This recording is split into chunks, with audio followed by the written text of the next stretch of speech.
Good evening. Welcome to the Psychic Coffee Shop. I'm Aeson Knight, and I'm sitting down with Scott for a cup of coffee and a talk about looking for angels. So tell me, Scott, how'd you get here? How'd you get to the looking for the angels part? Well, it's an interesting story. I have a couple other books that I've written over the years, and mainly about spiritual development and my spiritual journey through organized religion, and then getting into psychology and science to really get that connection is what my theme of my life is, to get connected to spirit. And so I had two books out, and I'm like, I want to get a little more specific. I want to do something with angels, but I wasn't really sure. And I had heard the story about Carlos Santana and Metatron. And basically, I read about him, and briefly, I felt it's such an important story. It's its own chapter 2, and briefly, the archangel Metatron helped Carlos Santana kind of come out of his slump of 10 years, and put together a new album that hit in 1999 called Supernatural. And it was made. It was his collaboration with a number of artists. Rob Thomas had the song "Smooth" on there, and I really loved that. I remember that. So in about 2005 or 6, I read the article in Rolling Stone magazine about Carlos and about the rise of that, and about Metatron. And I'm like, boy, man, I had to look up Metatron. I had been studying religion for years. What? Excuse me. He's not our standard canon of angels. Right. And so I learned about him, and that he kind of gave this message to Carlos that you're going to have an album, it's going to be very popular.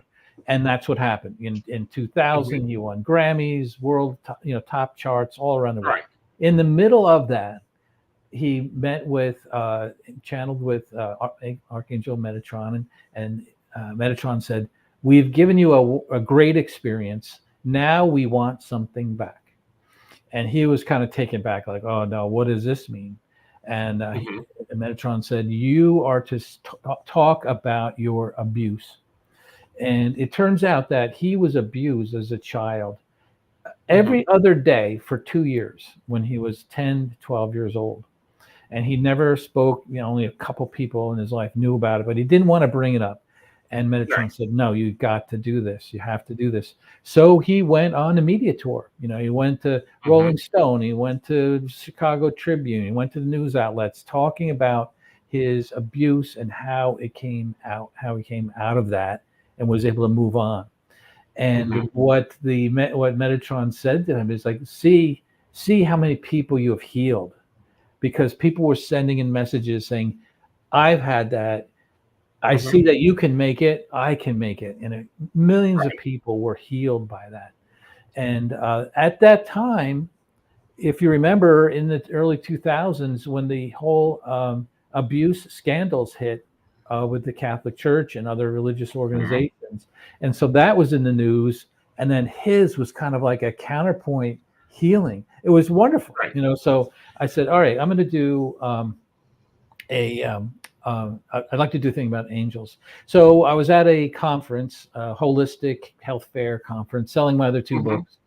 And I had a poster saying, "I'm doing a book on angels. if you have an angel story, send it in, and I gave my Mhm. address. And I was across the aisle from a tarot card reader the whole time, the Uh-huh. 3 days. And she had this great booth with a table and things on the wall and Mhm. all kinds of stuff. So at Right. the end, I said to her, I asked, like, so what do you think of my booth? I just had a few posters and a book or so on there. And she goes, well, you need to beef it up a little bit. If you say you're talking about a book on angels, but you don't have any angel figurines, any images, nothing, Mhm. you got to get into that. I'm like, okay, great. And then almost as a side thought, she said, oh, and you need a female voice too. That'll help a lot. I'm like, okay, thank you. I hadn't known anyone. And Right. but I had been listening to Nicole Bigley's A Psychic Story podcast, and where every week she brings in someone new, a medium, a shaman, energy healer, Mhm. week after week. And I was listening to that for probably 6 months. And I Mhm. think, oh, she would be a good person to have on, but she's probably busy. It's a top charted spirituality show. Right. So I sent her an email saying, would you like to do this? I gave her the outline, all about angels, religious Mhm. science, this, and then like a modern day, because she is a psychic intuitive herself. She has Right. clients. And I said, that you would be great to put in that part of it, how to connect and this and that. And she Right. sent me an email back. Uncharacteristically, she sent an email back right away saying, Right. this is a great idea. And she went ahead to tell me that day she was preparing for a session with her client, and she was meditating, communicating with her spirit team, and they said, you need to write a book about us, to tell people who we are and how to connect with us. Mhm. She says, as Nicole is, she says, I'd love to, but I have a full-time job. I have a podcast. I have clients, weekends and nights. I'll do it, but you need to send me someone to help Mhm. that has a Mhm. background in publishing, can, round out the message. And that day was the same day I was speaking to the tarot card reader, and she said, you need Uh-huh. a female voice. How And interesting. yeah. And so for both of us, like, wow, that Mhm. that gave us that got us through a lot of dark nights of manuscript revisions and like, why are we Mhm. doing this? We go back to that story and say, like, wow, yeah, this was really meant to be done. Right. And it gets me, and it got me in the book too, is that you two work in two different worlds. Yes. And I'm gonna say this because my spirit team would be like, and there's 24 hours in a day. You can give us 2 hours a day to write. Come on. Yeah. Yes. Um, Yeah. But I think, and you can tell the echoing of the voices because you come at it from, okay, this is the psychology of it. And she's like, yeah, but woohoo, this is the actual way right. of doing this. Right. And you know what, Aeson, and it's become clearer to me over the last year that Hmm. my role. I'm not a psychic practitioner, Right. but over the last year, I've been open and opening up to everything. It's like Right. a year ago, if somebody said, "Are you do you have a spirit team?" I'd say no. And then if they said, "Do you have psychic abilities?" I'd say, like, hard no, no, not me. Hmm. But over the last year, I've really doubled down and put myself out there, and tremendous things are happening. And Hmm. I believe that's my role is in the preparation. Like, it's Right. for the people who are transitioning out of religion. We all know people are moving Right. away from organized religion. They're seeking spirituality, but where do they go? If religion isn't there, then where do they go? So, Right. have a resource and a voice. And I've talked to so many people they're new to it. Like, I don't know if I want to pray to my spirit team because like a demon will come in and take over my life, or stuff like Hmm. that. And Well, I'm they're able not to at giving their least. spirit team enough coffee if they're acting like a demon. Right. So I think that's my role, is for the people that have doubts and want Hmm. to but aren't sure. I'm kind of like one of them in a sense. Right. Um, my hypothesis is that people make solid connections with their spirit team in the spirit world through three different ways, three different models. Say one is that they're born with it. I don't know. Would you put yourself in that category? You knew from get go early on?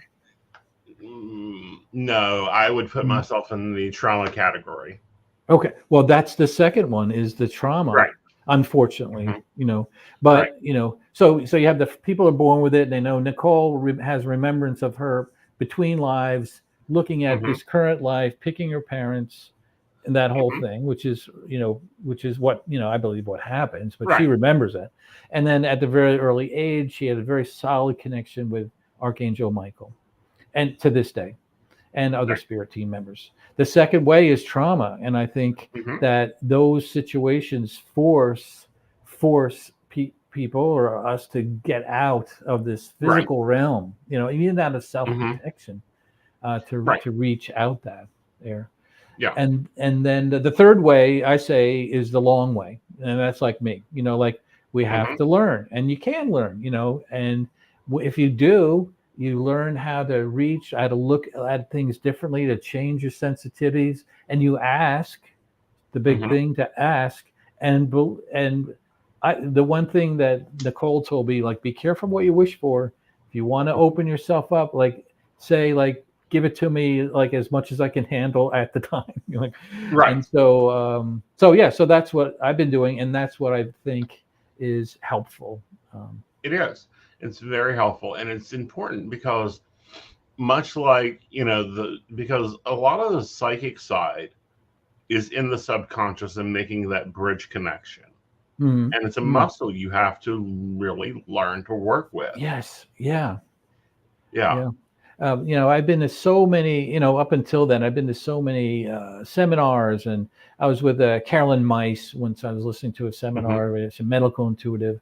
And she says, everyone has these abilities. Everyone has them. And other people say, everyone has psychic abilities. I'm like, shut up. You're like, I don't have a psychic ability in my body. But once you really get into it and turn your mind to it and open up your heart and your mind, then it's like, I kind of picture it recently as like living in a room where everything is all in place spiritually, where this is, that is. And then there's a sign on the door that says, learn more behind this door, right? And you open the door and you're like in the middle of Times Square. It's like there's so much activity going on and this and that and realms and, all kinds of stuff. Ideas and influences. Yeah. Yeah. So that's what and that's what I've been telling people is like, that's why you need to push yourself. It isn't just going to happen. You do have to put a little work into it. We're all in the consumer phase. We want to, feed me. I want to call my psychic and want them to tell me what to do or whatever. No, you can do this yourselves, but it's going to take a little bit of effort. You don't have to be a disciplined monk, but you have to do a little bit. But you have to do the techniques. You have to sit and do the meditation. You have to raise the vibration. You have to make your getting used to listening to your gut mind. Or that voice in the back of your head, which I thought everyone had until recently. Like, I thought there was always internal chatter, but apparently there isn't with everybody. Yeah, you know what? I've heard that too. Just even a self-talk, and some people don't have that. In psychology, there's that, a self-talk, but certainly the spirit is a different voice coming in that you learn to distinguish. Not at the beginning.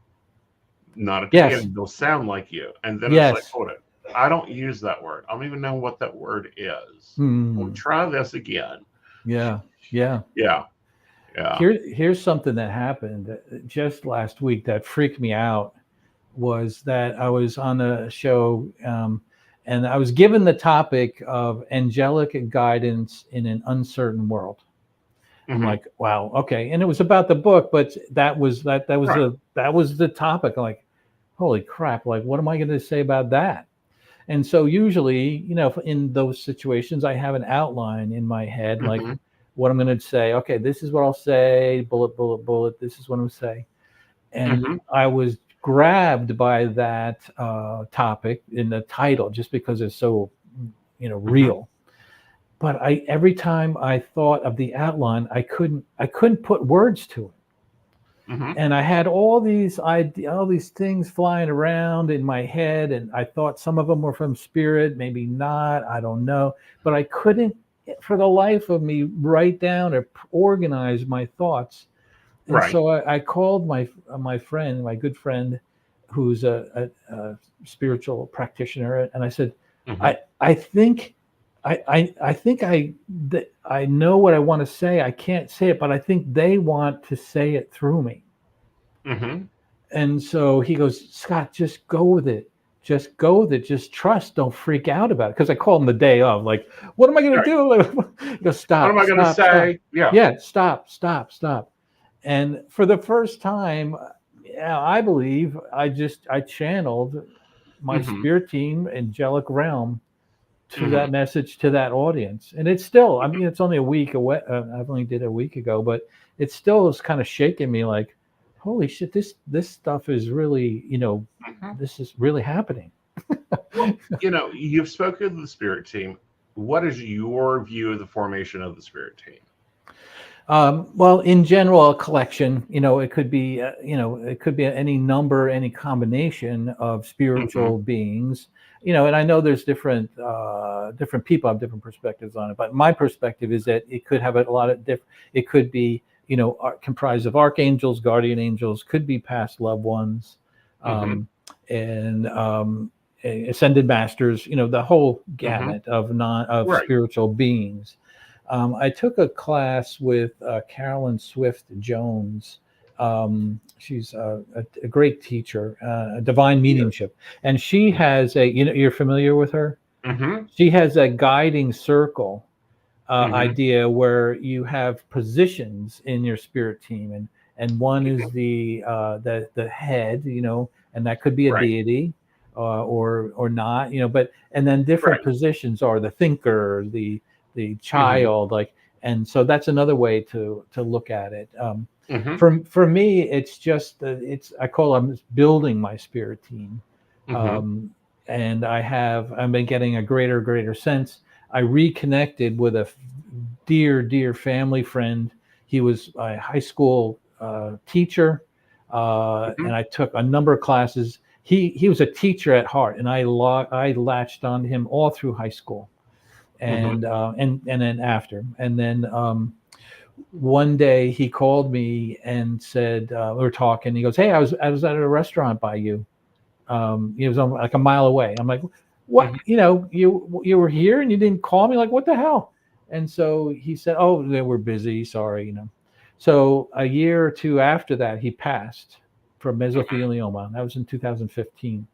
About 9 months ago, my wife and I are driving down the road past this restaurant that he was mentioning, and out as clear as a bell, he said, "We were there. I told you." And it was almost like he was in the back seat, like leaning up between the seats, like. And I'm like, "Holy crap!" Bob. His name is Bob. And from then, and I embraced it. Like, okay, let's, thank you. And so he's like a member of my spirit team, type of thing. Cool. So. And then, and then others, you kind of build them, I guess, as we go. Well, and as you need them, for me, I have the belief that the world echoes the spirit world.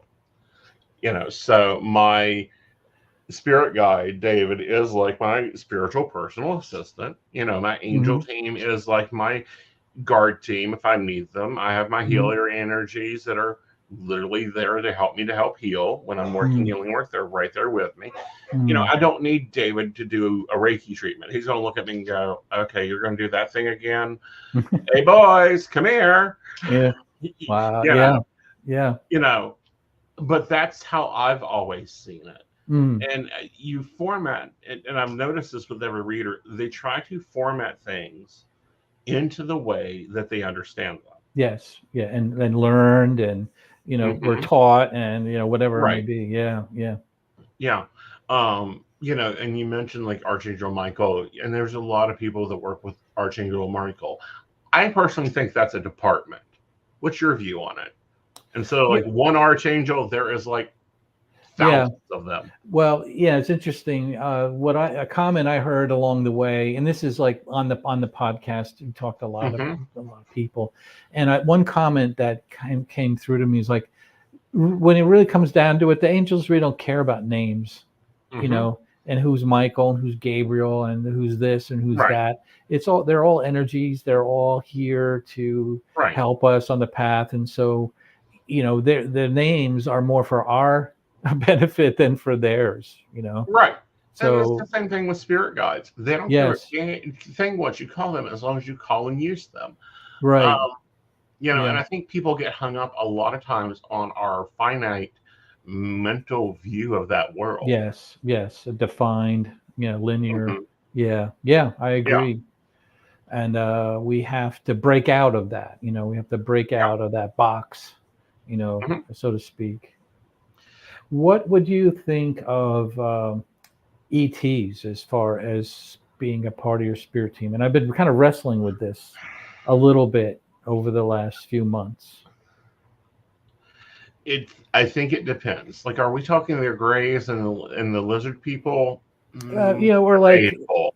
You like know, the specific, like Palladians are I think the that's a specific. high possibility Yeah, for some beings. yeah. Um, with those beings, with those spiritual practitioners, if they've got like Palladian energy, Lithian energies, um, even like Andromeda energies, the reason that they're in that spirit team is they're going to be dealing with they're going to be dealing with starseed energy children. They're going to be dealing with these different dynamics that Mm, require that level of understanding. right. That connection to the Right. earth realm, and yeah. Right. Yeah. I've been. What do you think of this? I've been explaining to people, because I believe there's so many stories. I say let's Right. just call it, right. ETs exist. Hmm. Maybe Yes. they haven't been here for a little, visible for many different reasons. I think in the near future they will. Blah blah blah. But I view them as created beings like we are, Right. and that instead of a village in Africa that we discover a new civilization that we never knew about, it's the same thing, only they're in a galaxy away. They're our Right. brothers and sisters. I mean, would you agree with I that? would go that far. I would Yeah. also go with the point of view that we are the aliens. And what I mean by that is we explore more of Mars and more of the things on Mars. I Yes, think we're going to find that there was a nuclear war and it destroyed the atmosphere on Mars, on on Mars. Mars, Yeah, and we came here. yeah, it could be. They're always finding out new things. Yeah, Yeah. and then we are the aliens here. We moved from there. Right. Yeah. And that's why we get stories like Noah's Ark. We get stories like the Atlanteans Oh yeah. and things that could not have been built by the Oh, men of that time. you know what? I'm so excited. There's a very good chance I'm going to go to Egypt in Uh-huh. October, and specifically through Gaia, right? So Hmm. the concentration will be in the pre-Devillian stage, Hmm. before the flood and early man or the fall of man and early flood, where all that spiritual stuff was going Right. on. And Right. so I'm kind of excited about it. I hope it works out. A couple of things, but yeah, I mean that fascinates me. That fascinates Right. me. It's like the chambers underneath the pyramids. They've Yeah. not released that yet. Oh. Um, Mm-hmm. I really want to see what they find underneath the Sphinx because the Sphinx, I Mm-hmm. think, is bigger than what we believe he is. Yeah, and then even like last week, I saw a brief article about possible hydraulic equipment being used Mhm. to stuff like that. Like No, it was sound. yeah. It's like the only explanation right now is that there's no explanation. How could these things Right. be carved out of solid granite or that? So Right. yeah, so I think it's I've been a little reluctant to bring them into my kind of focus, but Hmm. one woman, she was an angel communicator, was saying, when she prays, she says, uh, guides, angels, and ETs, please. She just includes them Right. in the team. Yeah. Right. And I think that they are a part of the team, but I think that it's if that is your select being, it's a Yes. select thing. Like, Right. example, I can do mediumship, Mhm. but it's not heavy. It's very heavy lifting for me. It's a lot of work for me to work on that vibrational level. Mm. It's not my department. I'll do Yeah. it. You know, if a client really needs it, or it walks up and slaps me on the face and goes, "Here, I'm her mother. You're going to say this. Don't miss a word, or I'll bap you in the Mm. back of the head." And I've Mm. had customers like, when I say customers, I'm talking about the other side, be like that. Like they're just charging up to my spirit guide, like I've got to get this to them. Wow. But it's Yeah. not my normal thing. Mm. These communicators, whatever marketing label they put on themselves, um, they have to they are predetermined to be part of that vibration that Yeah. deals with star seeds, that deals with, you know, It's another DNA perspective. mixes. It's another It is. perspective on the Is entire that, and it's reality. another specialization. Yes. Yes. I agree. I agree. Yeah.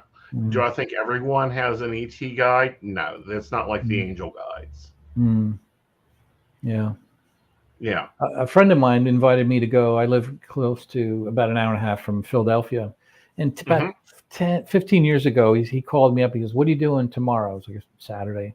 He goes, "Want to go to Philadelphia? There's a group of people that channel the Palladians." Hmm. And I'm like, I wasn't really into it that, even I was kind of Right. cracking the door and I'm like, probably not, that's okay. But now I wish I did. And now I don't know where he is, where the guy is that, Uh huh. but I'd be interested in going to that. And then Oh some yeah. people say, be careful what you wish for, because you go to a meeting like that and they're like, oh, Scott's interested in us. That's great. We might send a ship outside his house and then put it floating out there for a while or whatever. See, I don't think that's the thing. I don't think we're talking about the same set. The same, the same Same what? set. Oh, okay. Palladians versus the Greys that do the ship or the. Oh, I see. Oh, I think interesting. it's a totally different vibration. Oh, Why would mm.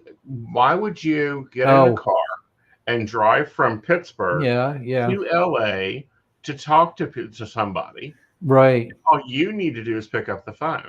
Right, right. Yeah. I mean that's a great point. They're spiritual being. If they're spiritual beings, Mhm. they're spiritual beings. Right, They're outside of time and space and all. Yeah. Oh, right, that's a great point. Great point. yeah. Whereas like the Greys, I don't think they have that ability. Mm. Hmm. So they have to do the physical connection, the first contact connection, Right, uh, right. that type of level of stuff. Mm. But when you go to Egypt, I think you need to get out of the tourist areas. Hmm. Yeah. Like go sit and have coffee in the cafe in that area, but not the touristy area, and Mm. just listen to Mm. the conversations. Mm. Okay. Okay. Have you been? Have you been? Have not. Have Mm. not. The Mm. only place I've been out of the U.S. is to Canada. Yeah. Yeah. So yeah. Well, we'll see. We'll see. Yeah. I think it'll be fun. So, who's this book for? Is this for the professional? Is this for the nuancer? Or is this someone just interested in the angels? And then I want to get into the specialty thing. Yeah. So it's for people, a range of people from beginner to say intermediate, a little bit advanced, and Hmm. like I mentioned, I mean, I do a little snapshot. So if somebody is like, I don't know anything about anything, I want to know about angels. All right. So I do a snapshot of angels in the four great religions that Hmm. comprise 80% of the globe is, Judeo-Christian, Hinduism, Islam, and Buddhism. Hmm. And yeah, Buddhism may or may not be a religion, but I don't know. And so I just It's give a a little religion. flavors Right. of what they have to say about not encyclopedic, Right. And then I do a chapter on how angels fit into science, like at known science, and Hmm. then a little bit into the quantum physics to show how things are blurring a little bit from the Newtonian world, and then Hmm. psychology, because there's a lot of psychology involved with that. Where's the mind? How do we perceive things? is the mind just in the body? Is it outside the body? Whatever it may be. So a Right. little on that. And then Nicole gets into, specifics around connecting, about introducing the concept of your spirit team, how to connect, how to open up psychic senses. We have lots of meditations in there to do that. Right. And then we have lists of deities, archangels, and ascended masters, and then general, areas of what their interests and specialties are. Like Archangel Gabriel communication for the people, because there's lots of, I'm sure lots of people have like a favorite deity, like Hecate, is a Right. character, but or whatever it may be. So Right. it has that end as well. So Mm-hmm. it's really meant as a guide, so if you want to learn about all the archangels, you got that. If you want to check out how to open up your psychic senses, check that, whatever it may be. It's not really meant to be read through as a novel, but more as a guide. Right. And more of a textbook level there is one of the layouts. But you guys took this a step farther, and I wonder which one of you was it the idea for the gift boxes? Oh, that is just cool. Yeah, Nicole is from works in the public relations industry, and so she does launches and stuff, and she calls them influencer kits. So what they do, you send a product, and they go, this is great. So I'm like, okay, let's do that. And so we created a gift box, and in it we have a signed copy of the book, and then we wanted to do something a little bit different. So we have a prayer card and a candle for Archangel Michael, to call him in, as well as matches, and then two different crystals in a little gold bag, and then we send them out, and then we're selling them as well, and so it's like half and half. We gave out some, and we sent one to you as well. We did, and I did an unboxing of it. It's on my channel. The link is in the live chat. It will be in the show description. Oh, great. But I think this is a great gift idea.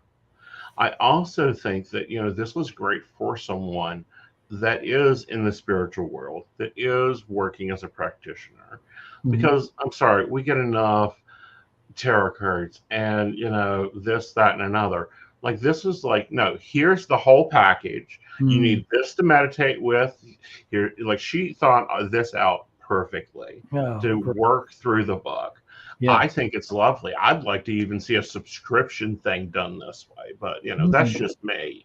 Yeah, I mean, we had thought about, like, we have the Archangel Michael candle. We could go down, the line if we wanted to, and do something with Gabriel and deities or whatever. But yeah, thank you for that. Thank you for that. Yeah. That took a lot of time and resources to really get it right, without spending, $200, because you can easily do that, Oh, and believe me, we went through so many things. Like, what about this? Well, it's $20 a thing, whatever. Like, well, we can't do that on each one, so. But not only that, but it's just enough. Yes, thank you.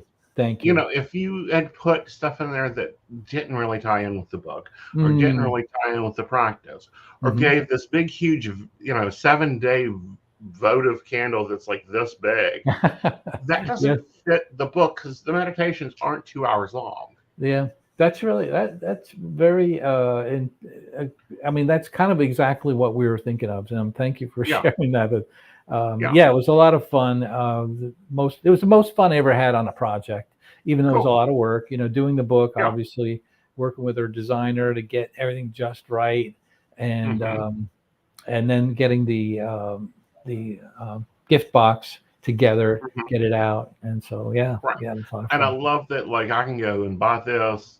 It's not that bad, guys. Like, I think 90. No, you guys have got it on sale. Better say it's 95. It's 75. Right, $75. Yeah.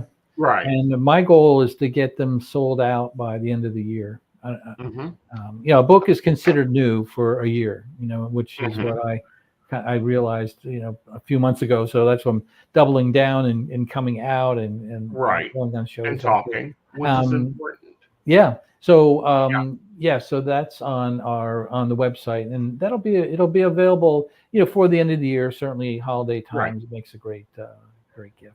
Right. And it's got the bookmark. It's got the Archangel candle. It's got That's the right. angel crystals, Oh, the angel light crystal, the golden sack, which is wonderful. And it is satin. yeah. Um, And then it has one of our podcast guests was oh geez, her name is Trainer. She's a DJ, and she's fairly famous, Megan Trainer, and Megan Trainer. Is that it? Megan Tyler. Tyler, yes, no, not Megan Trainer. So she curated a list on Spotify of meditation music, and all in the right frequencies and stuff for meditation. So we put that card in there with a QR code, to go to that. So, so it was like a cool add-on, we did. I think it needs a warning. Do not listen to this while you're driving. This is not driving music, people. Yes, that's right. That's right. But no, like, this was a really cool idea. I think it's a wonderful product. I think it's great. It gets you working and gets you up and running. And then, the book itself is a great book, but it's not your only book. Like, this isn't your first time at the rodeo.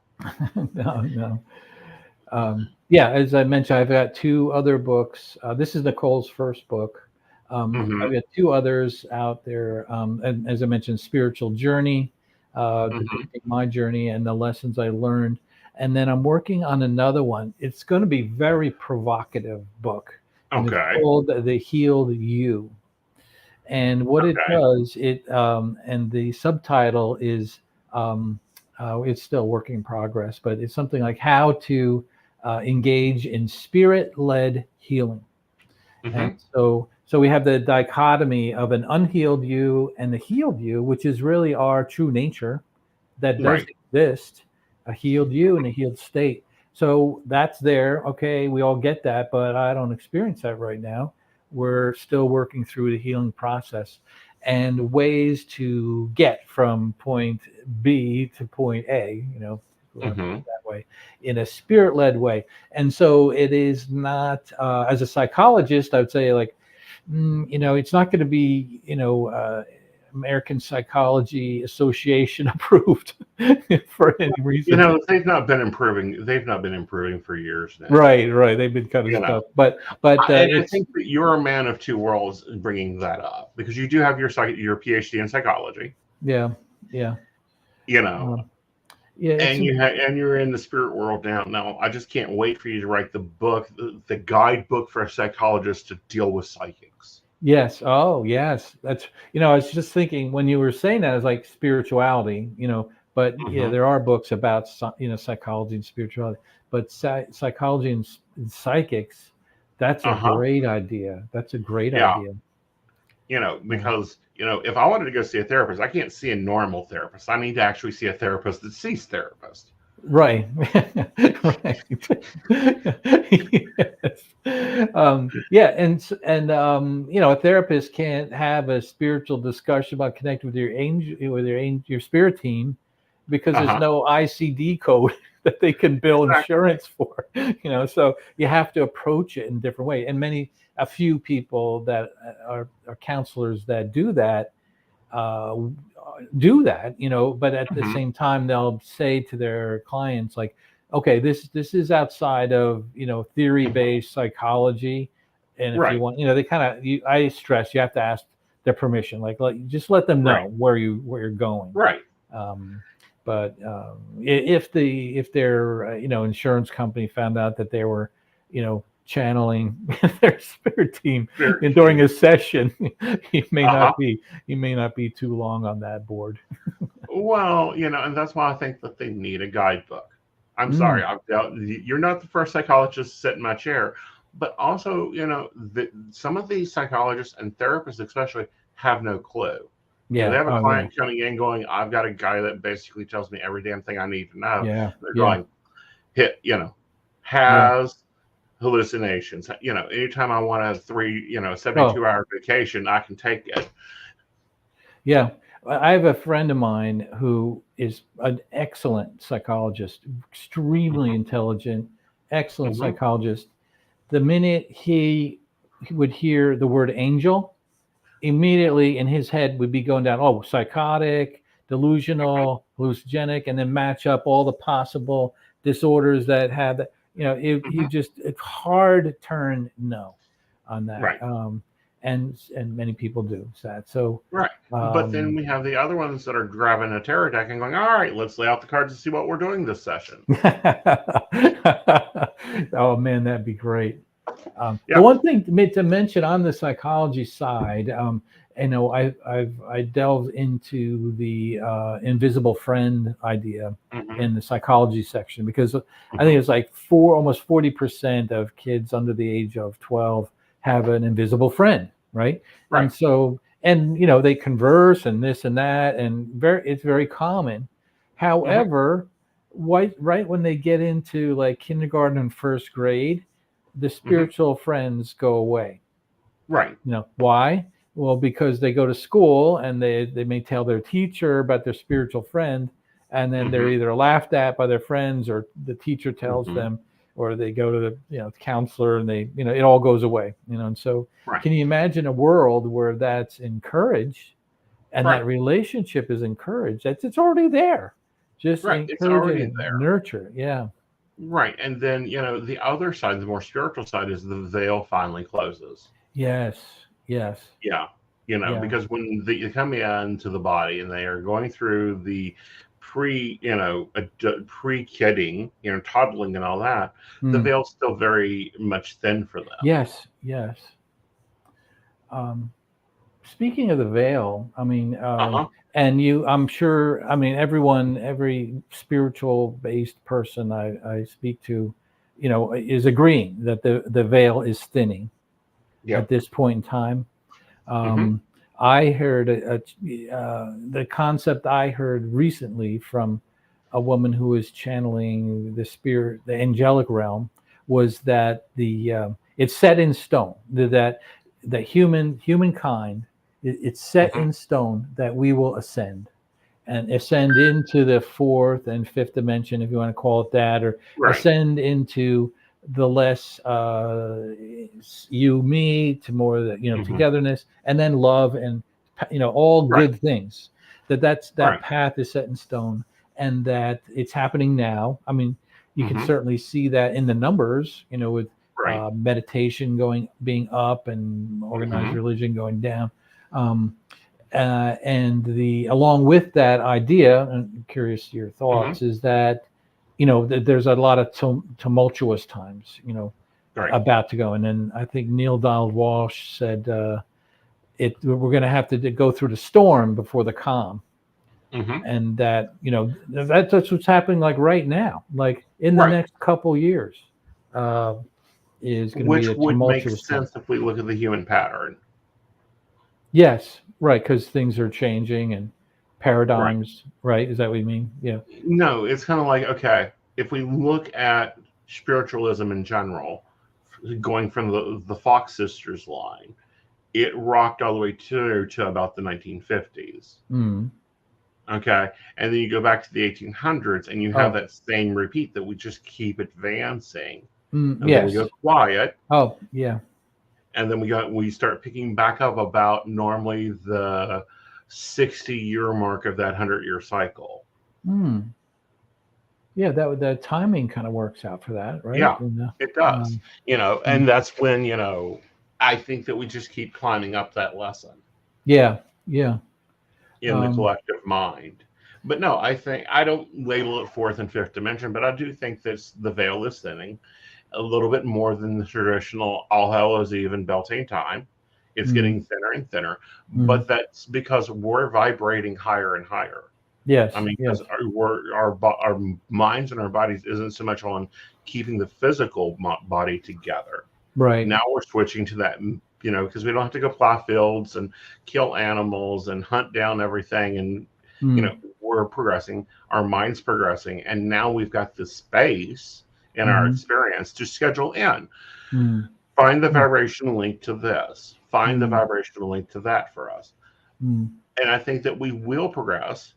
Do I think that it's going to be this earth shaking, all of a sudden Mm. everyone's floating on a fifth dimensional level? No. Mm. Yeah.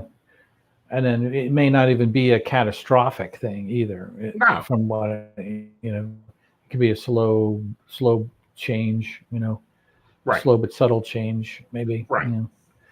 What do you think of the idea of how humans, the physical bodies, changing their vibration? How does that impact? Does it impact the physical aspects of a human Yes. moving through a higher dimension?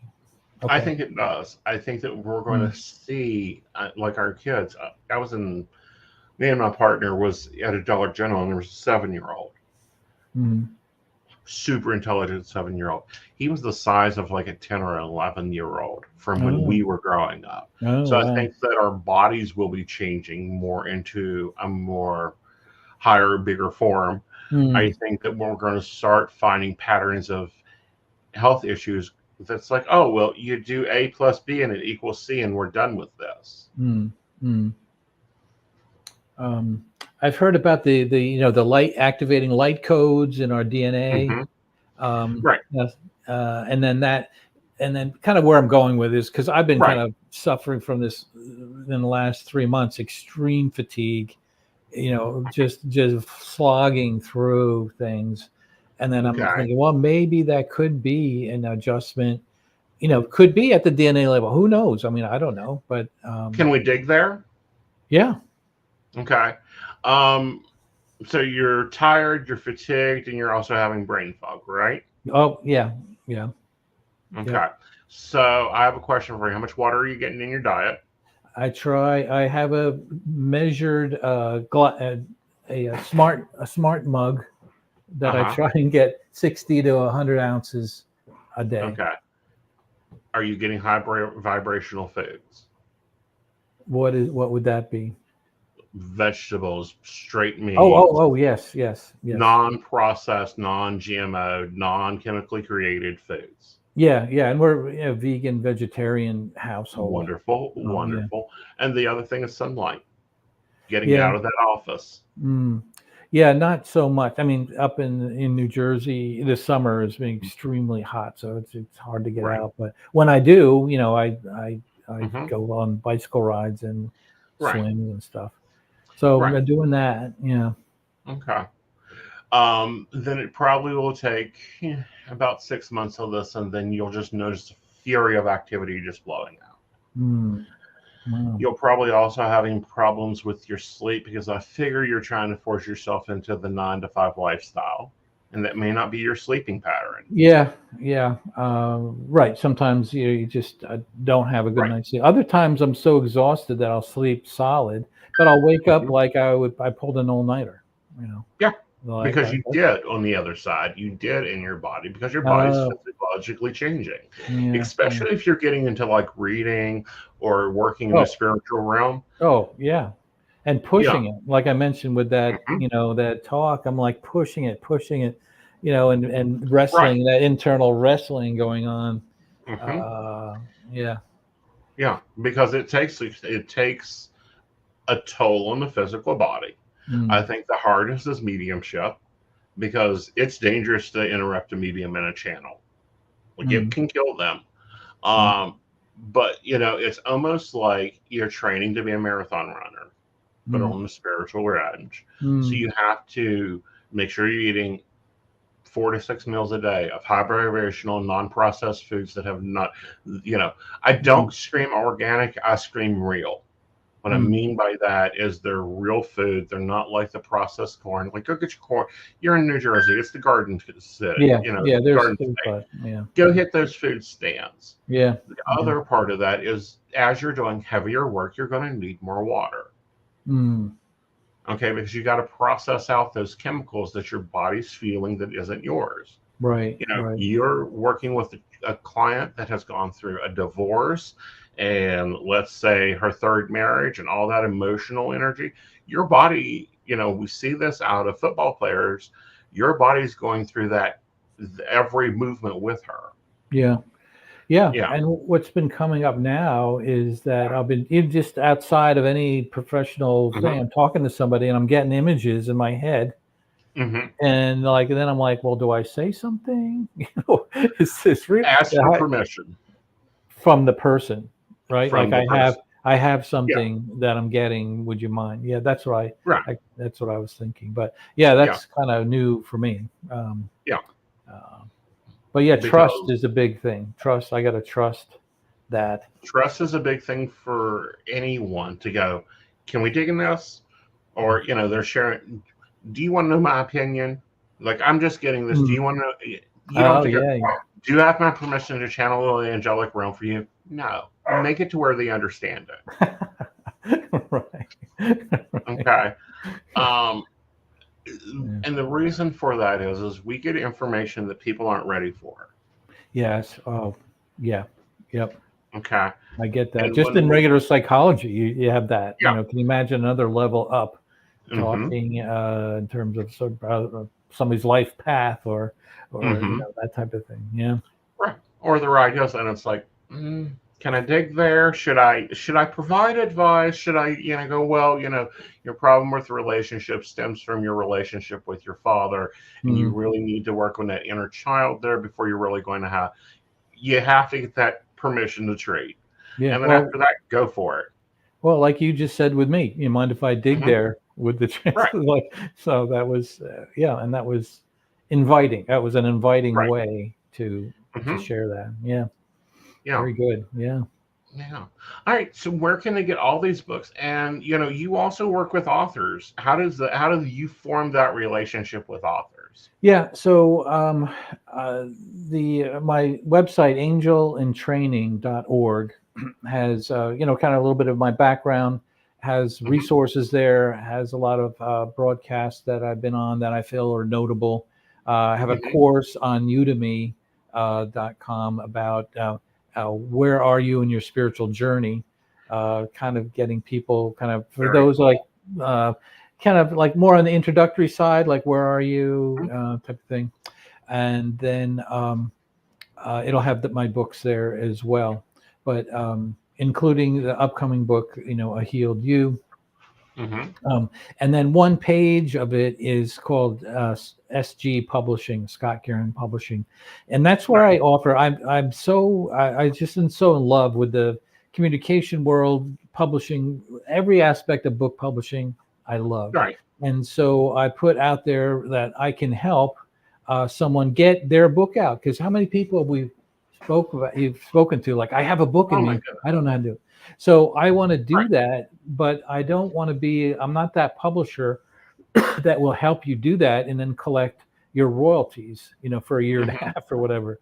So I set it up where if you want to self-publish, I'll help you do that. I've got resources, guide you through. You make all the decisions. I'll set it up where you get the royalties through Amazon or through bookstores. And that's why, and I'll just do it like a consultancy fee. So, hourly type of thing to help, a person. So that's what I'm really excited about. And I just signed on with someone who is doing a book about surviving the death of a spouse. And it's not really all spiritual, but it's a grieving type of book and healing book. And I'm just so happy about that. And then that's what that's I think where my path is going to take me in the next year. I think that'll be an amazing path for you, because you've already walked the space. You've already tried to get into the bigger trad publishing system, which, let's face it, they've never been good. Yeah. So that's it. If anybody has a book in them that they want to do, it's not easy. It's not easy to do. But I'll at least be able to set out the steps and get people set up, understanding the expectations that they need to do. And if they want to get a book out on Amazon for free, you can get your book on Amazon and in a bookstore free of charge. There's no fee that you have to pay these folks. But But there are fees along the way if you want to go with an editor and a designer, etc. So. Right, cover designer and editor, and there's different types of editors, which I Yes. was surprised to understand. Like there's some editors that go through and just proofread. There's others that are like developmental editors. Yep. And those are like $700 a shot. Yeah. $800 a shot.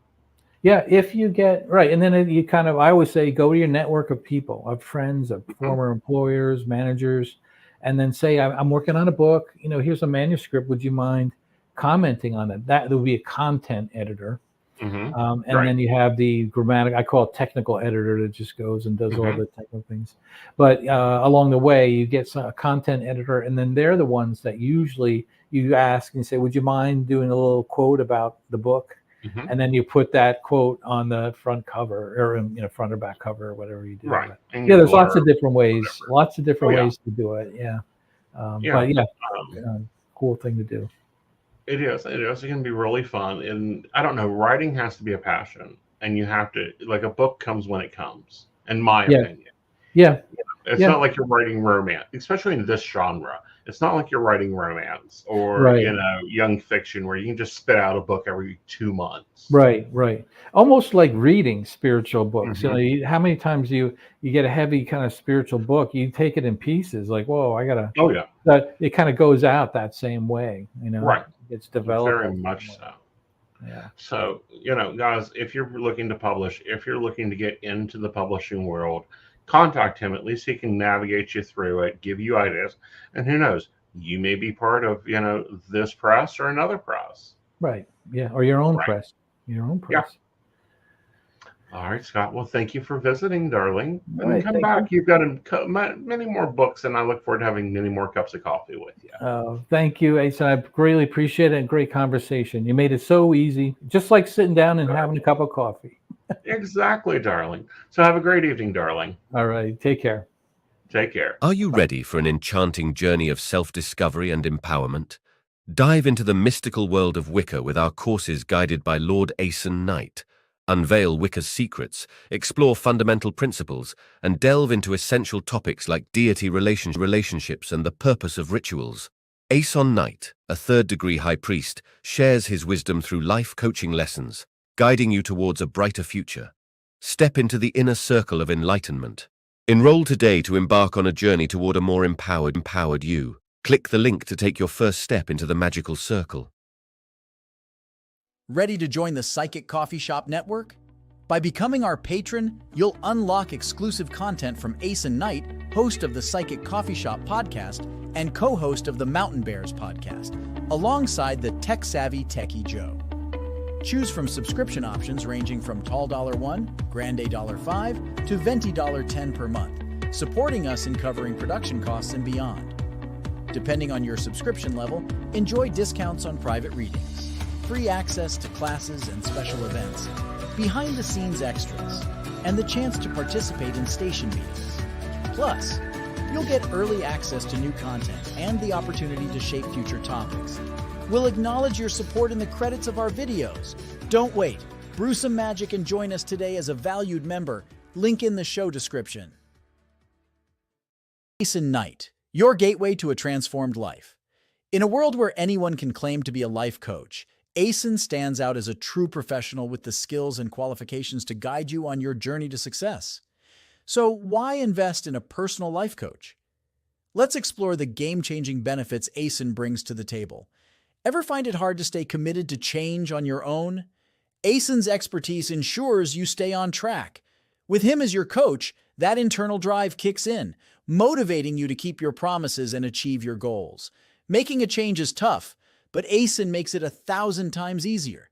He's your unwavering support, guiding you through challenges, pushing you beyond your limits, and believing in you even when you doubt yourself. Friends are great, but they may not always want to see you succeed. Aeson, on the other hand, is dedicated solely to your success. He removes negativity and limiting beliefs, giving you the tailored support you need. Forget endless hours deciphering advice from books and videos. Aeson is your shortcut to effective change. He saves you time and money by offering personalized attention, guiding you toward the tools and lessons that will truly work for you. Ready for a better tomorrow? Book your discovery call with Aeson Knight now. Take the first. Good evening, darling. How are you? I'm doing well. How are you this evening? Doing great, doing great. Finally got to sit down and talk with Scott. We've been working on this project for a minute. Absolutely. Absolutely. It was definitely a great chat. Already hearing from Brenda that she was really enjoying listening to both of you. Mm-hmm. Yeah. Yeah. And, she liked listening to the two of us. And hi, Joe. Hi, Aeson. Yeah. Hello. I love it. And it's always fun when Brenda joins and anyone that has comments join in. But we're going to be shifting gears to some standard segments we have here at the Psychic Coffee Shop if you're just joining us. The first one up out of the gate is, are you an asshole?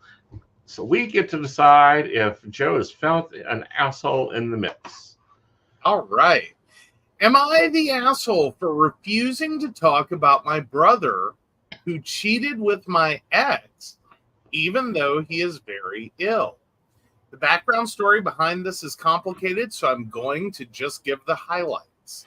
I, 30 female, and my twin brother John, 30 male, were extremely close growing up. In high school, we started hanging out with Greg, 31 male. Greg became best friends with both of us, and senior year, Greg asked me out. It seemed like the perfect match. I fell hard. After college, Greg and I married. He and John had been roommates up until then, and we decided to have John live with us for a while to save on costs. Not even a year into being married, I discovered that Greg was cheating on me with John. They admitted that they had been dating since we were 14, but were too scared to come out because Greg's parents are next level homophobic, and the region we live in is very conservative, so it'd be hard to be an openly gay couple. John knew I was crushing on Greg, so they decided that Greg would date me, and since we were all very close, no one would question him and Greg hanging out a lot or John living with us. Greg swore up and down that he really did love me, even if it wasn't exactly the same way that he loved John. I was so completely destroyed that I told them that they were dead to me, and I never wanted to see either of them again. The only thing I told anyone was that Greg cheated, but John confessed to our parents. For a while, they were furious with both of them, but somehow Greg's parents found out and lost their shit. Greg and John both ended up losing their jobs, and our parents decided to help them not be homeless. They tried to get me to forgive John enough to be back in contact, but I told them that whatever they did for John was their business, but I never wanted to hear anything about him again, and I was prepared to go full nuclear option if they didn't respect that. It's been a few years now. I've had a boatload of therapy and am happily remarried to a total prince of a man who has also had fucked up family stuff happen and completely gets it. John has been an off-limits subject, and I thought that was settled. My parents asked to speak with me about something important last week. Before I could stop them, they told me that John had kidney cancer a couple of years ago, and his remaining kidney is now failing. I told them that I know that's hard for them, but my policy on John stands. If they need me to help with something, I'll see what I can do, but I don't want to hear about it otherwise. Things got heated, and I hung up on them. It's become a big family argument now, with some taking my side and some people saying I should talk to him. Greg even reached out through a mutual friend, who is also now blocked and no longer a friend, to beg me to come see John once. My friend, who is also a twin, told me that even though what John and Greg did was horrible, John and I will always have a bond that nobody but twins can understand, and I'm being a selfish bitch. All right, so the OP has offered the following explanation for why they think they might be the asshole. My parents are probably worried out of their minds about John, so refusing to talk to them about him could be an asshole move. It sounds like this is terminal, so it is a life or death situation. Mm, That's a lot. Okay. it's a lot. Okay, so we have to back up here a good bit to where things went wrong on so many spectrums of the level of the imagination. I mean, okay, so 17 years ago they got together. Right. Roughly 16 years ago. Uh-huh. The John and Greg got together, then decided, like teenagers, that okay, we can't come out. This would be very, very bad, and his parents will totally blow a gasket. Okay. Right. So then Greg started dating OP. Right. To cover up the situation that they were in. Right. Which was and unnecessary. Then, well, okay, but in terms of like dumb teenage plans, this kind of fits the bill. I honestly think this is one of those moments where it sort of worked out, and then it became a moment of, we are so far down a rabbit hole, I don't know how to back out of this. Right. You know what I mean? Like, it's one of those, I think that this was one of those dumb teenage, like, because these were two 14-year-olds. Right. Who came up with a plan on how to be together without being outed. That if this had ended at, like, a year later. Right. Probably no harm, no foul. Everyone right. would laugh about it. And be like, right. oh my God, this was so stupid. Why did we think this was a good idea? But I think it's one of those things that the train left the station. Right. And then they were in college and it was still working. So they're only 18 right. at this point, 4 years later. Right. And then 22, 23, they're graduating college. Right. And you would hope that would be the point where they go, we got to fix this. We got to fix this. We've so got to fix this. This right. is fucked up, man. This is so fucked up. See, but the marrying part's my problem. Yeah. Okay. I don't care if it's 15 years or 30 years. No. We are past the age of needing a beard. And furthermore, she wasn't even a willing beard. Well, yeah. But, okay, even if you think you need a beard, the beard should normally, to be a beard, would be a willing participant in the situation. Right. That's a beard. Like, you don't just bring in random people and, like, thrust them into that role and right. they're oblivious. That's right. not a beard. A beard is someone who is well aware this right. is the situation. Right. You know.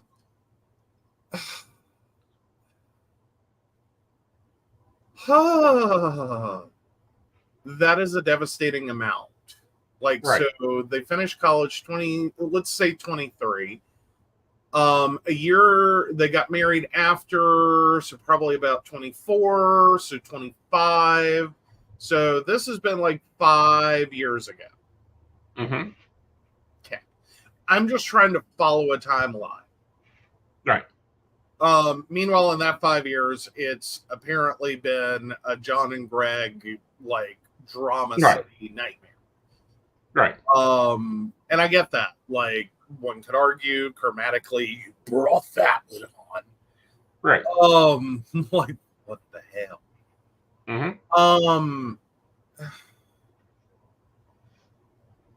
Like, I feel really bad for the parents in this situation. I don't know how you pick between your kids on this one, other than to just not pick between your kids and just try to straddle this fence as hard as you can. You know what I mean? Like, right. I totally understand OP's suffering and why she'd be like, I never want to see you again. Right. Either of you. Right. And I think holding that, I think the parents are assholes for not respecting the boundary. Point blank. Yeah.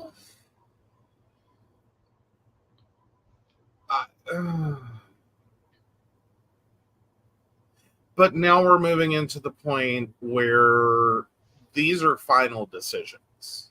Right. And 5 years is not enough to get over.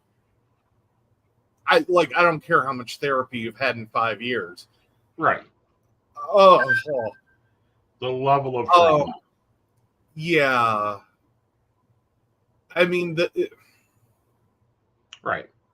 and I don't know if you get over it. And I don't know if the answer is no matter what what goes on, you're still 30 years from now gonna be okay with the decisions you've made. Right.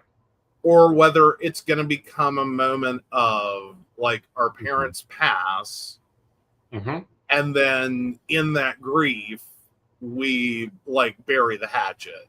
And then, but it's like OP may not get the chance. Right. It sounds like her brother is going to die first, or needs a kidney, because that's why I would reach out to a twin this desperately. Right. It's because that's your most likely kidney match. Right. Like, so unless this is a situation of like I'm trying to Right. at least apologize for the horrible things I've done, and make peace before I die. Right.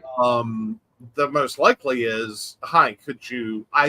We know, but could we get a kidney? Right. Right. All right. So there we go. Definitely should have talked with her before the marriage. It's wrong to use her as a cover without her agreeing. Bad move. Yes, Brenda, yes. I'm 100% there. And it's the levels. It's like this is one of those combo moments. Right. You know what I mean? Like, if erase the first part of it, you had gotten married, your fiance meets your brother, and they cheat on you together. Right. That's one level of betrayal. Right. And I think there are siblings that just have to somehow find a way past that. Right. You know what I mean? And I think in 5 years, you could potentially get to a point where it's like, I fucking hate my ex. Because obviously, but I can forgive my sibling. Like, you did a horrible thing, but like, this is a horrible life situation that you're in. I can overlook the past a little. But this was so drawn out. Right. You know, and like this was very fucked up, fuck crazy, insanity. And I'm sorry, there is a level where a family can go, and that level is gone. Like, they blew every opportunity chance for anything. Yeah. Again, I still think this was the stupid plan of two 14-year-olds or a 14 and a 15-year-old to be together, not realizing that this was going to go this far. And then ultimately, I really have to have the biggest issue with Greg. For like, but you proposed and married her. Like, what the hell, man? This is insane upon the top level. I could understand the dating. You know what I mean? Like, bad choices. This got out of hand. This went crazy. What the hell were we thinking? Right. Right until you propose and marry someone. And then it's like, wait, what? Yeah. Then you're a manipulative little ass. Yeah. All right. So, you know, I'm going to say not the asshole, but the poll is up. y'all guys have, yes, she's the asshole for not talking to her dying brother. No, she's not the asshole because she lost her brother many years ago. Everyone is shitting here, including the parents. Or, damn, you're a dill pickle. Get the vinegar. I'm going dill pickle personally. Like, I don't even know where to begin to advise this. Right.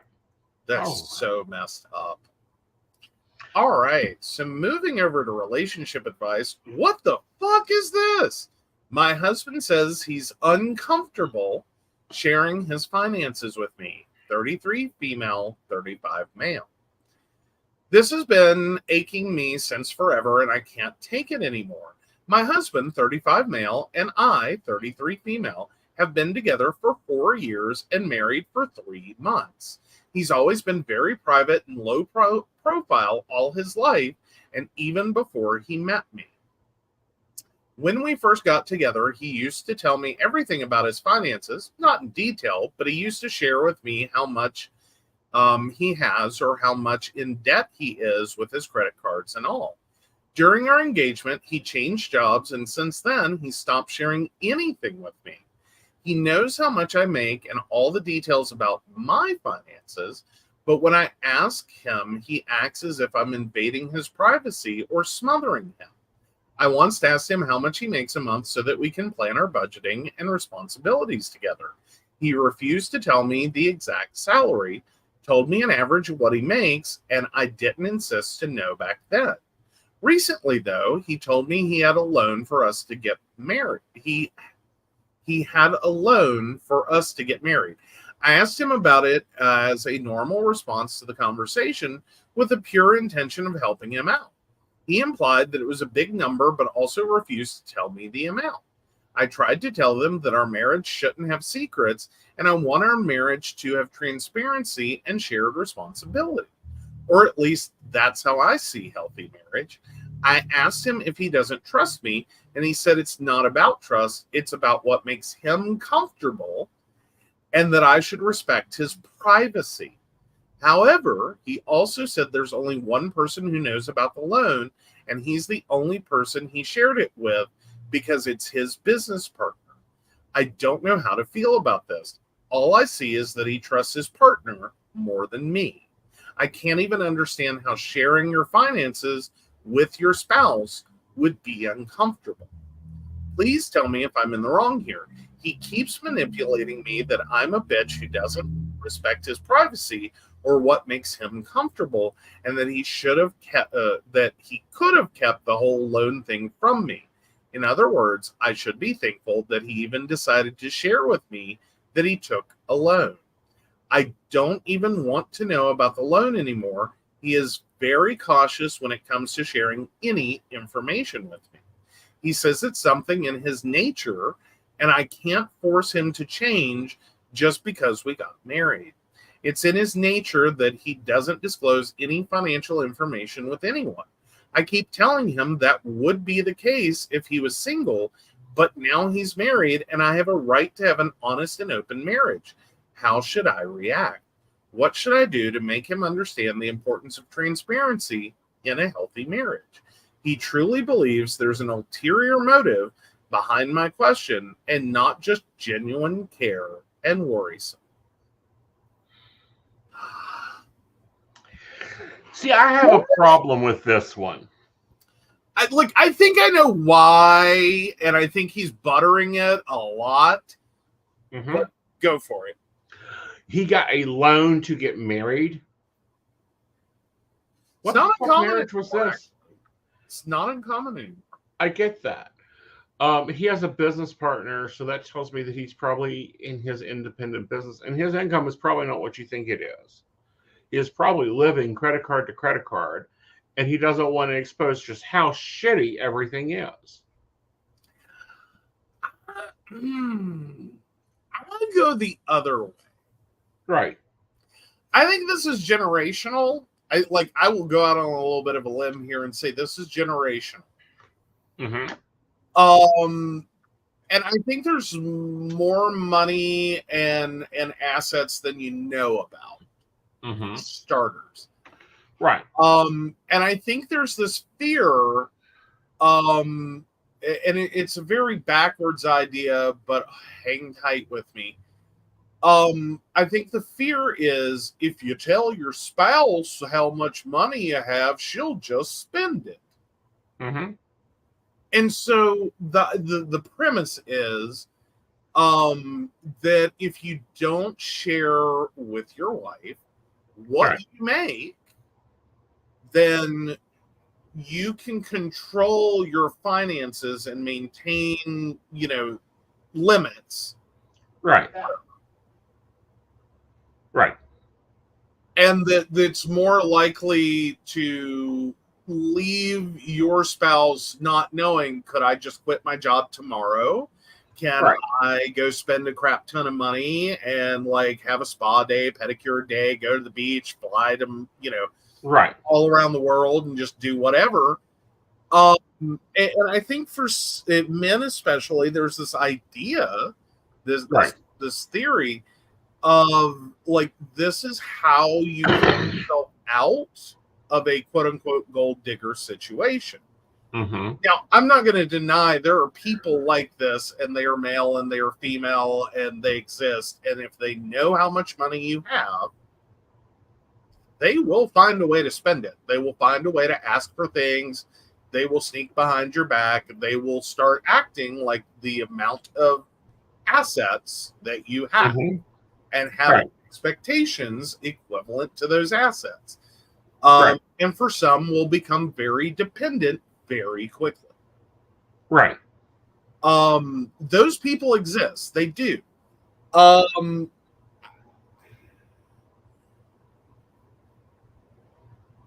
That's not everyone. That's not even a majority of people. Right. I firmly believe that it's not a majority of people.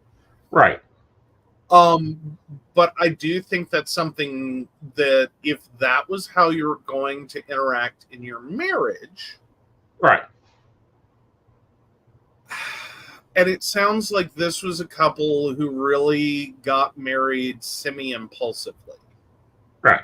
Who didn't really like at least for her, didn't really think it through that like this person Well, you're dating is who you're going to marry. Granted, she does comment that, well, he used to talk about finances. yeah, but that's when she was in another country and didn't move to the U.S. to get married. Okay, that explains some of the expenses there. Right. Well, but it also sounds like he was like, this sounds like one of those duplicity moments where on Right. one hand, you're trying to attract a mate, so you're dangling the bait. Right. Oh, I'm really successful. I own this. I own my own home. I can totally afford this. And Mm-hmm. like, hi, I'm a mature, responsible, respectable adult with a decent Mhm. job and good income. Right. And then once the marriage occurs, it's like we're gonna lock it down, Right. and you don't get to know that anymore. You don't get to know what the reality is. You don't get to see Mhm. the actual numbers. Right. You just have to take my word that we can or cannot afford that we can or cannot do that. We can or cannot, or if you want to do that, then you take your income and Mhm. you do it. Right. I'm very like get the hell out, go home. Yeah, I'm the red flag, cringe, ew, ick. Yeah, like he's I, fighting something that could be a time bomb. I mean, either the business is failing and you've Right. married a walking financial disaster area, Right. or you've Right. married someone who literally views you as another asset. Right. You know what I mean? You've got a spouse that doesn't view you as a spouse, a partner, someone important in their life, a significant Right. other, but you're just a trophy on a shelf. You're one more achievement unlocked. Right. And no matter how you slice it, Right. it didn't go well. Yep. Yeah, it didn't go well at all. There are some people that choose, oh yeah, all the red flags, Brenda, bring, yeah. Like, you're collecting them, girl. Get out and get out now. You're only 3 months in. You can get an annulment and go home. I mean, there are people that have and do and will gladly stay with someone whose finances are, foggy. Right. Like there's plenty of Lifetime and whatever, I forget the other channel. Well, no, Right. Lifetime.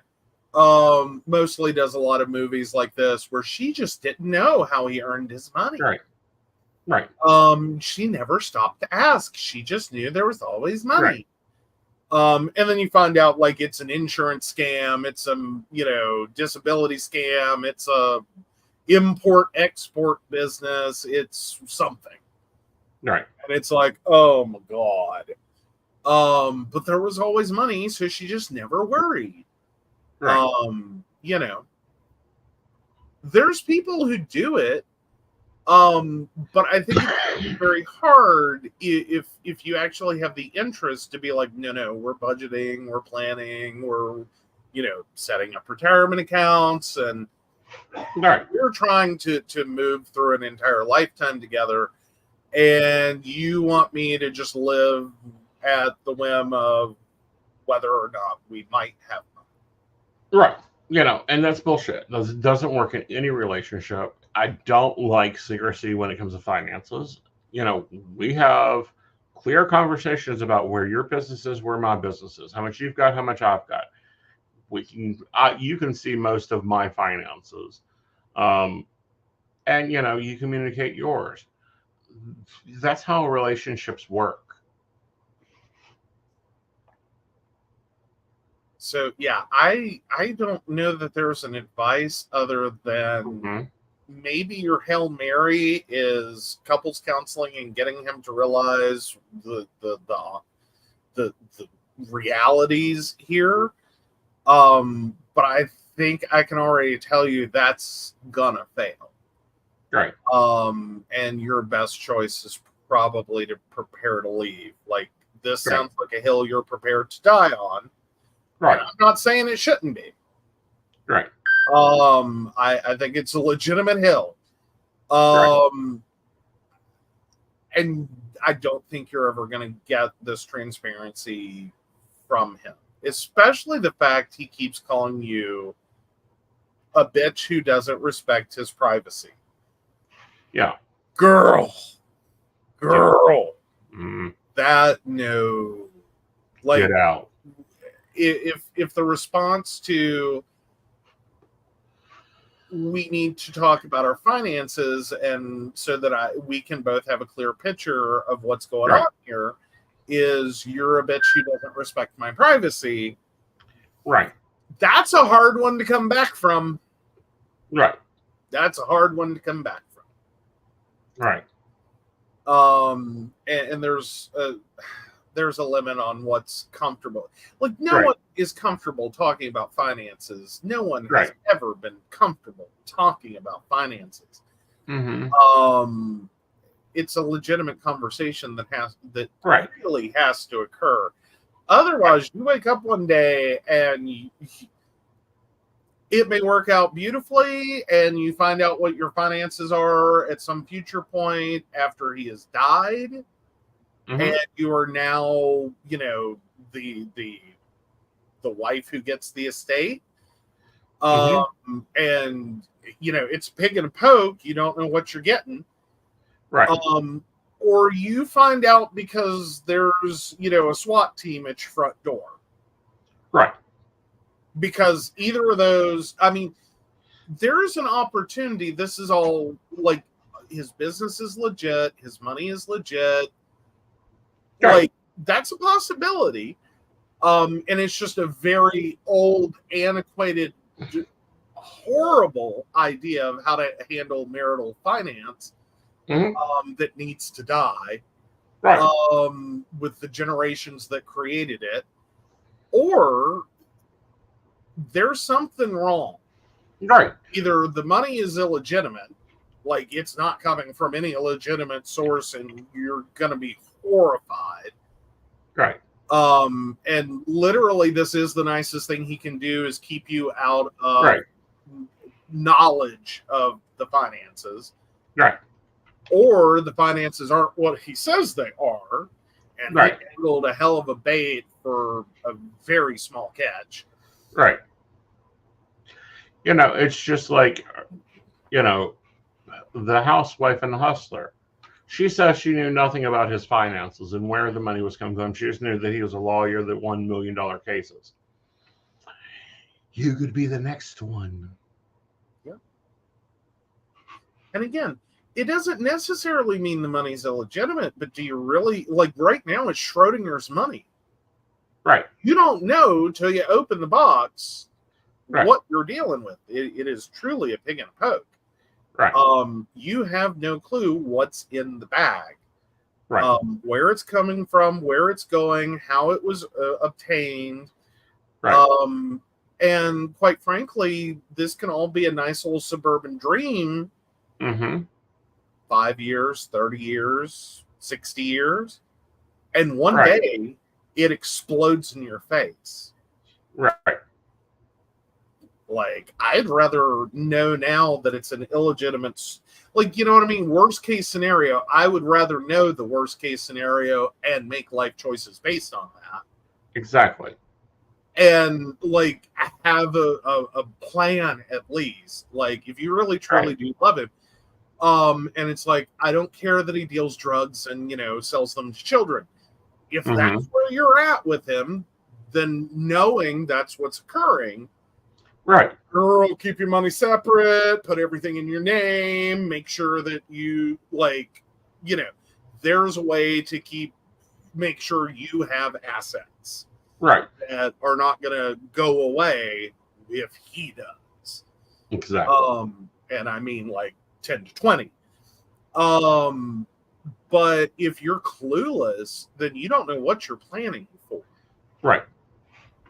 And you don't know where things are unless you want to be the next housewife that loses everything. Knock it off. Yeah. And it's really hard. Like, because again, it may be next month. It may be 30 plus years from now. Right. And then one day, kaboom. Right. It's a ticking time bomb.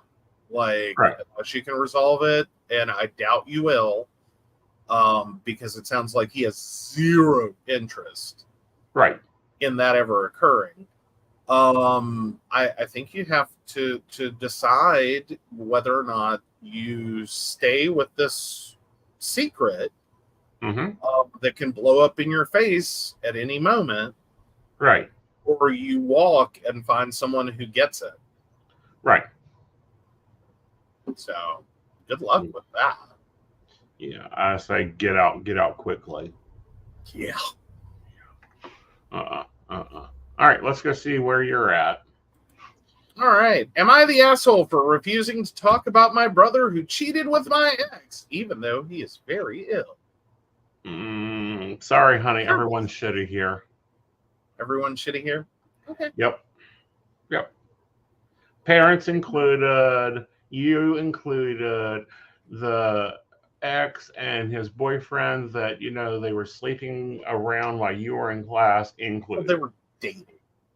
Oh, please. They were sleeping around when she wasn't around. I want to think there was a point where it was cute and wholesome and they were stupid 14-year-olds.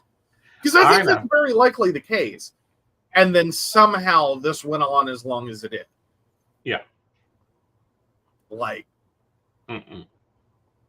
See, I have a much more jaded view of this, and I call bullshit on the whole realm of it. I mean, because it sounds like they're still together. Mm-hmm. I mean, it's one of those, this would be a cute love story, minus that part where you married my sister. Yes. You know what I mean? Like, that's the point where it goes, Yeah. No. Right. Like, it's adorable. Oh, my God. No, it's not. It's not adorable. Like, I'm saying there's a point there where you could start telling the story and everyone's like, oh, and then it's like, wait, what? Yeah.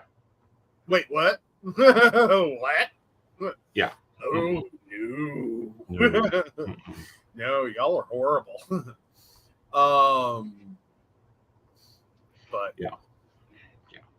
All right, guys. Well, we will see you on Friday for Mountain Bears. It plans to be a wonderful episode. All right, Darling, take it away. all right, so of course we want to thank Beverly Walker, Mika G, Brenda, Joan Owen, Shannon C, Shannon D, Lady Gwendolyn, Caitlin Bell, Devin, and Maria Meyer. If you would like to learn more about us, the show, or how you too can become a Patreon sponsor and receive all the wonderful benefits our baristas receive, please visit us at pcspnetwork.com. So we'll see you later, guys. Bye, y'all. Bye.